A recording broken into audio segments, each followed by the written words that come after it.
At the start of the movie, a woman named Carol heads out to the streets for a walk, but notices something very unusual. People seem to have become soulless, as there is not a fragment of emotion on anyone's face. The place is turned into a dead town. To make matters worse, those showing emotions are apprehended by the police. An elderly woman keeps saying, "Don't sleep."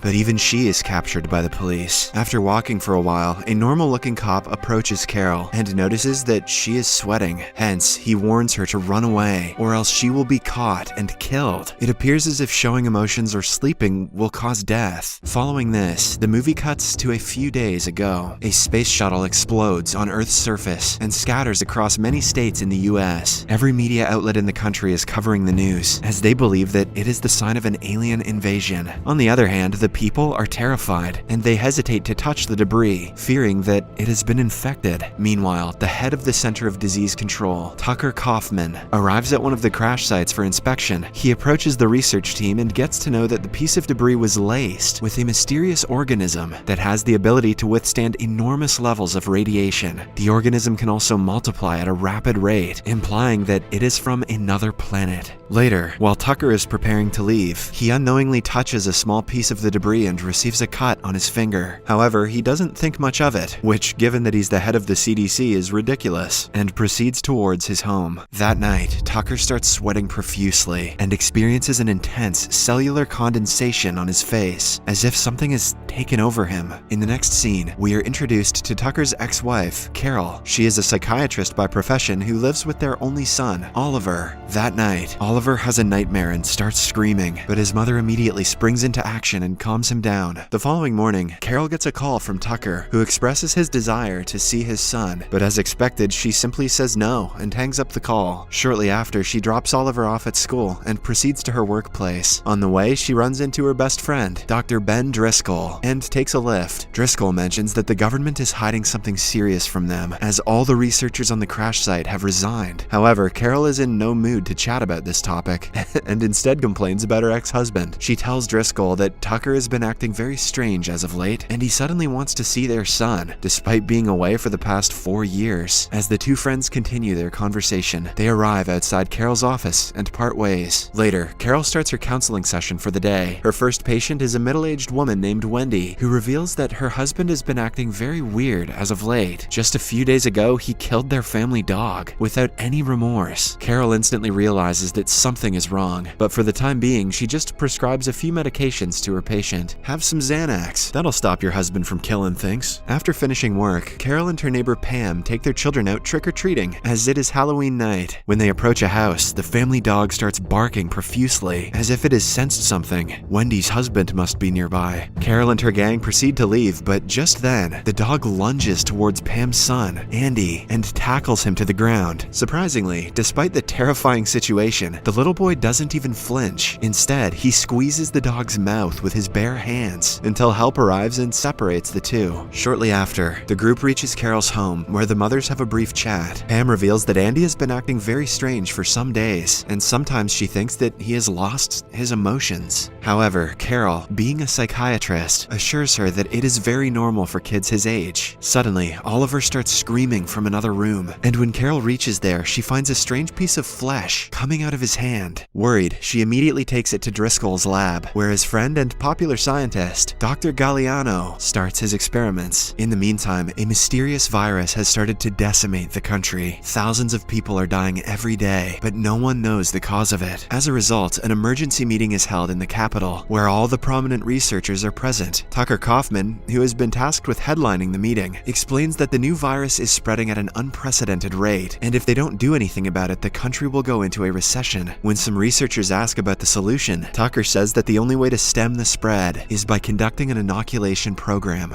As the meeting goes on, several infected waiters inside the kitchen are seen puking into the tea that is going to be served to everyone. Ew. Later that night, Carol reluctantly decides to let Tucker spend the weekend with Oliver, as he is the father, after all. While she is driving to his house, a terrified lady suddenly appears, asking for help. She keeps mentioning that something terrible is about to happen, but before she can reveal the cause, a car runs her over. Shortly after, the cops arrive at the scene. Carol asserts that she's ready to testify against the reckless driver, but the head cop simply tells her to go home. Hearing this, Carol starts assuming that something really bad is happening in the city. After a while, she drops Oliver at Tucker's place and leaves. That same night, Carol and Driscoll attend a lavish party, where they engage in a short conversation with Czech diplomat Dr. Belichick and his wife Ludmilla. The two then meet other diplomats, including Dr. Urish, and talk about the dark side of human nature. After the party, Driscoll tries to kiss Carol in the car, but the latter backs off, saying that she doesn't want to ruin their friendship. She also doesn't want that alien sociopath disease. The next morning, while Carol is heading to work, she notices something very strange. Several people have completely frozen, as if their soul has been taken away. When she reaches the office, she is taken aback to find that all of her clients have canceled their appointments for the day. Just then, she receives a call from Driscoll, informing her that the test results of the strange skin patch have come out. In the next scene, Carol reaches the lab, where Dr. Galeano is waiting for her. He reveals that the skin sample is made up of several molecular spores that take over the human brain during sleep and alter the genetic code, rendering a person unstable. Hence, in order to prevent the deadly infection, they are forbidden from sleeping until they find a cure. Meanwhile, Ludmilla calls Driscoll and informs him that Dr. Urish has been acting strangely. As a result, the three immediately rush to the diplomat's house, where they come across Urish in a terrible state. Carol tries taking a picture of him, but suddenly, the monster-like man wakes up and attacks her. However, before any serious damage is caused, Driscoll thwarts Urish, causing him to vomit a weird liquid and die. Following the incident, Carol becomes scared and rushes to retrieve Oliver from her ex-husband. When she reaches the place, she sees Tucker in a meeting with some of his associates. Carol is worried about her son, but Tucker assures her that Oliver is playing at his friend Jean's house. Despite this, she isn't convinced and starts looking for her son. But just then, the men from the meeting surround her. A terrified Carol tries to run, but Tucker effortlessly tackles her to the ground and infects her with his saliva. Fortunately, she somehow manages to escape the house and get into her car. Carol drives recklessly through the neighborhood, resulting in an accident. When she gets out of the car, she is again chased by a group of infected people. But even this time, she evades them and enters a subway station. Shortly after, Carol gets on the train, which is full of passengers with the same vague expressions. Just then, she receives a message from Oliver, who asks her to save him immediately, as Tucker has taken him somewhere. This worries Carol, and when she breaks down in desperation, a passenger tells her to act emotionless if she doesn't want to get caught. Suddenly, a group of infected passengers enter the compartment and start a brawl. They try to subdue Carol, but she somehow manages to exit the train and flee. She then gets back to the road and witnesses some cops forcing the uninfected citizens to be inoculated with the virus. Meanwhile, an uninfected cop notices the sweat on her face and tells her to run, indicating that the infected ones cannot sweat. By this time, the city is turned into a war zone, and several people are committing the unthinkable to save themselves from the virus. In the next scene, Carol rushes over to the Belichick mansion, where Driscoll and Dr. Galeano are still conducting their tests. After a bit of discussion, Driscoll decides to help Carol find her son, while Dr. Galeano and his assistant prepare to travel to Fort Detrick, Maryland, to find a cure for the virus. They also decide to stay awake, fearing that they might have been infected. Later, when Carol and Driscoll head back to the streets, they notice Wendy being forcefully taken away by the cops. When she tries resisting, the infected cops zap her with a stick and knock her out. Despite this, she doesn't turn. Carol and Driscoll notice this and deduce that Wendy has somehow developed an immunity to the virus. After a while, the duo steals a police car and arrives at Carol's office, where they begin searching through Wendy's medical profile. Driscoll finds out that Wendy was suffering from a brain illness called encephalitis, and this is the reason why the virus doesn't want to enter her brain. The virus only tends to attack healthy brains so that it can feast on it and multiply its number. Just then, Carol gets another text from Oliver, mentioning that he is being held at his grandmother's home in Baltimore. Scared, Carol comes clean with Driscoll that she has already been infected with the virus. Despite this, her best friend assures her that everything will be alright. Following this, Driscoll somehow manages to drop Carol off at the train station before the city gets sealed. After sharing an emotional goodbye, the two depart. Then, Carol boards the train to Baltimore, where she unexpectedly runs into Oliver's friend, Jean, who has also been infected. It turns out that he is also heading to to meet Oliver. After the train reaches Baltimore, Tucker arrives at the station to escort Carol and Jean to his mother's place. That evening, Tucker gets a call from his associates and heads outside. Taking this as the perfect opportunity, Carol scans through the house and finally finds her son. The two then have an emotional reunion, and Oliver mentions that he is still uninfected despite sleeping every day. Here we get to know that the little boy is taking constant medication for his sleeping disorder, and that is why he isn't infected with the virus. Suddenly, Jean approaches the two and tries to infect them with the virus, but Carol easily swats him away and rushes out with her son. On the way out, Tucker catches wind of the escape and immediately chases after his family. He tracks them inside an abandoned warehouse and tries hurting them, but Carol grabs an iron rod and strikes him in the head, finally killing him. Following this, the mother-son duo enters a pharmacy where Carol finds an injection and hands it over to her son. She then instructs the boy to inject it into her in case she falls asleep.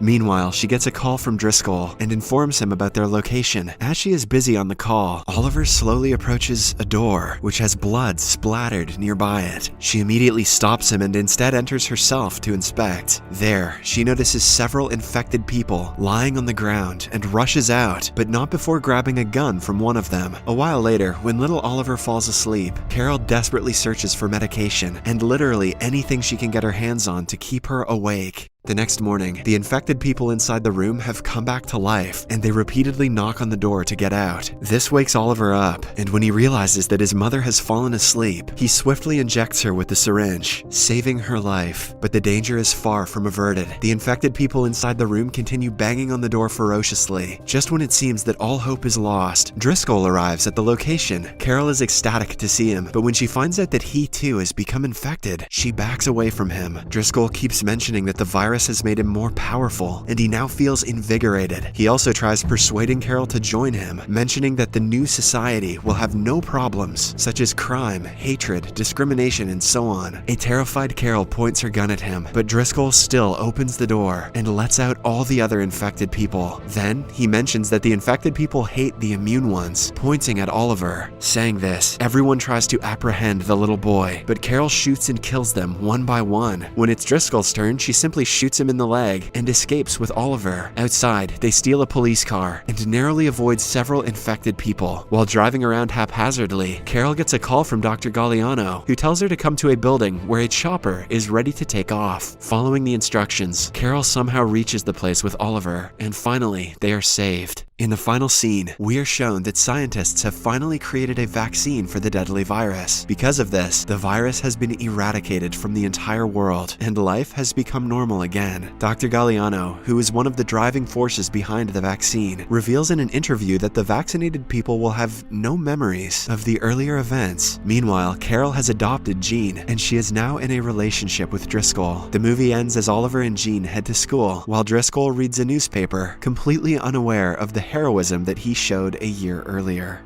Subscribe for more videos like this, turn on notifications, and leave a like to help the channel out. Thank you for watching.